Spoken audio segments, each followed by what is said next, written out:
নিশ্চিত বলবো যাতে 2026-এ বার্তা আমরা দেব যে আগামী নির্বাচনে আমরা কি চাইছি, কি করতে চাইছি, সেটা এখানে যারা হাজার হাজার মানুষ উপস্থিত হয়েছে এই বার্তা নিয়ে গিয়ে পাড়াতে পাড়াতে, মহল্লাতে মহল্লাতে, বুথে বুথে, চায়ের দোকান থেকে শুরু করে পাড়ার রোডে যেখানে খেলা হবে, যে যেখানে থাকে এই বার্তাটা আমাদের পৌঁছে দিতে হবে। আইএসএফের বার্তাকে আমাদের আইএসএফের লক্ষ্য উদ্দেশ্য কি? আইএসএফের লক্ষ্য উদ্দেশ্য হচ্ছে যে সমাজ ব্যবস্থার পরিবর্তন করতে হবে। এক মফস্বল এলাকার মানুষ, সুন্দরবনের মানুষ, দার্জিলিংয়ের মানুষ, দিনাজপুরের মানুষ, মালদার মানুষ, বাঁকুড়ার মানুষ, বীরভূমের মানুষ, হুগলির প্রত্যন্ত গ্রামের একটি মানুষ আপনারা ট্রিটমেন্ট করতে গিয়ে কলকাতার সরকারি হসপিটালের দ্বারস্থ হতে হবে। Indian secular front alternative politics provide করছে। ইন্ডিয়ান সেকুলার ফ্রন্ট ফোন দিচ্ছে 2026 সালে যদি আমাদেরকে আপনারা সরকারে নিয়ে আসেন, আমরা এই 5 বছর একটা সরকার সময় পাই, 5 বছর 5টা জেলাতে আমরা কলকাতার পিঠি এআরএস হাসপাতালের মতো একটা হসপিটাল আমরা বানিয়ে দেব। তাহলে গ্রামের মানুষকে আর শহরে উপস্থিত হতে হবে। আমরা বল দিচ্ছি আপনাদের, আজকে দেখলে দেখা যাবে শিক্ষা ব্যবস্থা তলানিতে চলে যাচ্ছে। 2012 থেকে 2024 এই সমকালে পশ্চিমবাংলায় প্রায় 25,000 প্রাইমারি স্কুল বন্ধ হয়ে গিয়েছে।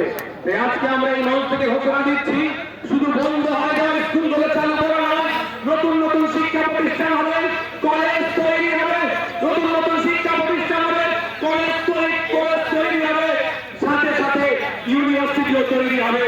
দুর্ভাগ্য আমাদের মুর্শিদাবাদ জেলা সারা ভারতবর্ষের পিছিয়ে থাকা জেলাগুলোর মধ্যে যদি আমরা খোঁজ করি একটা জেলা পাবো মুর্শিদাবাদ জেলা। সেই জেলাতে এখনো পর্যন্ত একটা ফুল ফ্লেজ ইউনিভার্সিটি দেখতে পাচ্ছি না।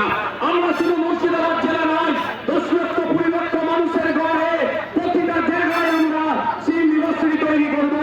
উচ্চ শিক্ষায় শিক্ষিত যাতে হতে পারে আমাদের সমাজের ছেলেরা, তার ব্যবস্থা আমরা করবো যদি 2026 সালে বাংলার মানুষ আমাদেরকে সুযোগ দেয়। আপনারা জানিয়ে রাখি, আজকে রাজ্য সরকার যে বিচারিতা করছে সংখ্যালঘুদের সাথে, দলিতের সাথে, আদিবাসীর সাথে, সেই বঞ্চনা থেকে আমরা অবস্থান ঘটাবো। আমার यहाँ पे प्यारे हमारा सबका प्यारा बाबा साहेब अम्बेडकर जी का उनका 3rd जनरेशन प्रकाश अम्बेडकर जी ऐसे देखे। हम आपको बोलना चाहते हैं, बंगाल में जो अभी सरकार चल रहा है सिर्फ नाम का सरकार चल रहा है, आखिर में सरकार चला रहा है। क्योंकि यहाँ पे 100% रोस्टर के अनुसार से 22% दलित को जॉब मिलना चाहिए, लेकिन ऑफिशियल ये लोग 22% दलित को जॉब दे रहा है, लेकिन उसमें से 10% असली दलित नहीं है। फेक सर्टिफिकेट डाल के दलित को लगा के एक सरकार छीनना चाहते हैं। हम लोग लड़ाएंगे 22% असली जो दलित है उनका जॉब मिले, और लड़ाई हम लोगों का है। यहाँ पे 6% रिजर्वेशन है एससी कम्युनिटी के लिए। दुख की बात है, बंगाल में 1 करोड़ आदिवासी नहीं है, लेकिन 1.5 करोड़ एससी सर्टिफिकेट प्रोवाइड किया गया है। इसका मतलब ये होता है कि 6% जो है, जब उसमें से असली जो आदिवासी है उनको नहीं मिल रहा है, उसको छोड़ के जो नॉन आदिवासी है, जो आदिवासी के जो संरक्षण है, जो रिजर्वेशन है, उसमें से वो लोग खा जा रहे हैं। तो हमारा मोदी दिन आज यहाँ से ऐलान करना चाहते हैं, अगर हम लोग सत्ता में आएंगे 22% जो दलित के लिए जॉब है रिजर्वेशन उनको सही से मिलेगा, 6% जो आदिवासी के हैं वो मिलेगा।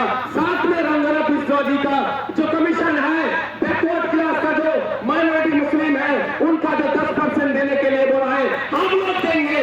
100টা চাকরি হলে 10টা অনগ্রসর মুসলমান চাকরি পাবে, 22টা দলিত চাকরি পাবে, 6 জন আদিবাসী পাবে প্রকৃত। এর ব্যবস্থা আমরা করবো যদি 2026 সালে আমাদেরকে নিয়ে আসা হয়, আমরা করবো।